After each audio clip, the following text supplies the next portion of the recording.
ఇక కామారెడ్డి జిల్లాలో bird flu కారణంగా వేలాది కోళ్లు మృత్యువాత పడుతున్నాయి. బాన్సువాడ ప్రాంతంలోని బీర్కూర్, కృష్ణాపూర్, అన్నారం, చించోలి గ్రామాల్లో ఈ వ్యాధి తీవ్రంగా ప్రబలుతోంది. కామారెడ్డి జిల్లాలో బర్డ్ ఫ్లూ తీవ్రతపై మరింత సమాచారం మా ప్రతినిధి శ్రీపతి అందిస్తారు. కామారెడ్డి జిల్లాలో కోళ్లు అకస్మాత్తుగా చనిపోతున్నాయి. వేలాది కోళ్లు మృత్యువాత పడుతున్నాయి. బర్డ్ ఫ్లూ లక్షణాలుగా భావిస్తున్న ఈ వ్యాధి వల్ల ఇటు పౌల్ట్రీ రైతులు లక్షలాది రూపాయలు నష్టపోతున్నారు. ప్రస్తుతం మనం బీర్కూర్ మండలంలోని కిష్టాపూర్ గ్రామంలో ఉన్నాం. ఇది ఒక కోళ్ల ఫామ్. మనం చూసుకుంటే ఇక్కడ కుప్పలుగా పడిపోయిన కోళ్లను చూడొచ్చు. ఇవన్నీ కూడా కోతకు వచ్చిన కోళ్లు. అంటే 2-3 రోజుల్లో ఇవి మార్కెట్కి వెళ్ళి చికెన్ మార్కెట్లలో అమ్మకానికి సిద్ధమైన కోళ్ళు ఇవన్నీ చూస్తే కుప్పలుగా ప్రాణాలు కోల్పోయి ఉండడం అనేది ఇటు పౌల్ట్రీ రైతులను తీవ్ర ఆందోళనకు గురిచేస్తుంది. అలాగే లక్షలాది రూపాయల నష్టం కూడా వాటిల్లుతోంది. అంటే ప్రస్తుతం ఈ బాన్సువాడ నియోజకవర్గంలోని బీర్కూర్ ప్రాంతంలో దీని ప్రభావం ఎక్కువగా కనిపిస్తోంది. పౌల్ట్రీ రైతులు తీవ్ర ఆందోళన చెందుతున్నారు. ఈ విషయమై మనతో మాట్లాడడానికి రైతున్నారు. బ్రదర్, చెప్పండి, ఇక్కడ మీ కోళ్ళ ఫామ్లో ఎన్ని కోళ్ళు చనిపోయాయి, ఎట్లా చనిపోయాయి అసలు? కేవలం 2 రోజుల వ్యవధిలోనే 4,000 కోళ్ళు, అంటే దాదాపు 3,600 కోళ్ళు చనిపోయాయి. ఇంకొక 400 మిగిలాయి.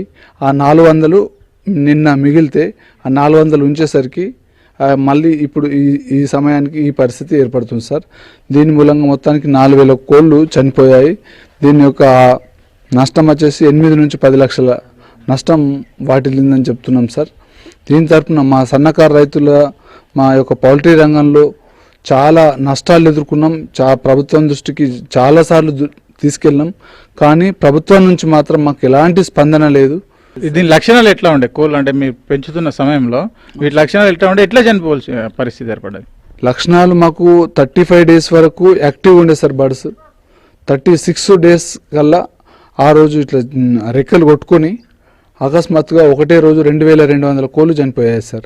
గతంలో ఇట్లాంటి పరిస్థితి ఏమైనా ఎదురైంది? అంటే మీరు చాలా కాలంగా వ్యాపారం చేస్తున్నారు, ఎట్లా ఉండే? అంతకుముందు మాకు ఎప్పుడు ఇలాంటి పరిస్థితి కాలేదు సార్. ఇదే ఫస్ట్ టైం అని నేను చెప్తున్నాను సార్.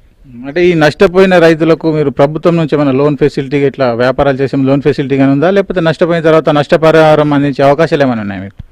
మాకు ఎవరైతే నష్టపోతున్నామో, పౌల్ట్రీ రంగం చాలా రోజుల నుంచి మేము ఓన్గా వేసుకునే ఫార్మర్స్ మా తరపు నుంచి ప్రభుత్వాన్ని మేము వేడుకుంటున్నాం. చిక్ కాస్ట్ వచ్చేసి 52 రూపాయలు, కోడిపిల్ల రేటు 52 రూపాయలు పెట్టి కొంటున్నాము. అదేవిధంగా అమ్మకానికి వచ్చేసరికి 70 రూపాయలకు కొంటున్నారు. 40 రోజులు పెంచి పెద్ద చేసిన తర్వాత అది చాలా నష్టపోతున్నాం. మీకు చిక్కు నుంచి, అంటే పిల్ల నుంచి కోతకు వచ్చే వరకు బర్డ్కి ఎంత ఖర్చు వస్తుంది? సుమారు వచ్చేసి మాకు 150 నుంచి 200 రూపాయలు ఖర్చు వస్తుంది సార్. ఎంత గిట్టుబాటు? ఎంత గిట్టుబాటు వచ్చేసి మాకు అంటే రేటు ఒక రోజు ఒక రకంగా ఉండదు సార్. రేటుని బట్టి అది డిసైడ్ అవుతుంది సార్. సుమారుగా ఇప్పుడు మీకు 10,000 కోడిలకు సంబంధించిన షెడ్ వేసినారు. మెయింటెనెన్స్లో ఎంత ఖర్చు వస్తుంది? మీకు ఎంత లాభం ఉండే అవకాశాలు ఉన్నాయి? లాభం అంటే మనం చేసిన దాన్ని బట్టి, మేనేజ్మెంట్ చేసిన దాన్ని బట్టి ఉంటుంది సార్. ఇప్పుడు మేము చేసిన దాన్ని బట్టి అయితే మేము 2 కేజీల కోడి ఉంది. 4,000 కోళ్లకు దాదాపు మాకు 8 నుంచి 10 లక్షల రూపాయలు నష్టం వాటిల్లింది సార్. ఇదైతే నేను క్లియర్ కట్గా. ఇప్పుడు ఈ కోళ్ళు చనిపోతున్నాయన్న ఇన్ఫర్మేషన్ తోటి చికెన్ సెంటర్లో వాళ్ళు కూడా తీసుకుపోయేందుకు వెనకాడుతున్నారు అన్నారు. మీ దగ్గరికి ఏమైనా వస్తున్నారు వాళ్ళు కొనుగోలు కోసం? ఆల్రెడీ నిన్న ఫోన్ చేశారు సార్. మాకు ఆల్రెడీ ఇంకొక 300-400 బర్డ్స్ ఉండే అమ్మడానికి సిద్ధంగా ఉన్నా కూడా, వాళ్ళకి అమ్మినా కూడా మళ్ళీ ఏదైనా ప్రాబ్లం వస్తే ఇబ్బంది అవుతుందనే ఉద్దేశం కోసం వాళ్ళకు కూడా నేను అమ్మలేదు సార్.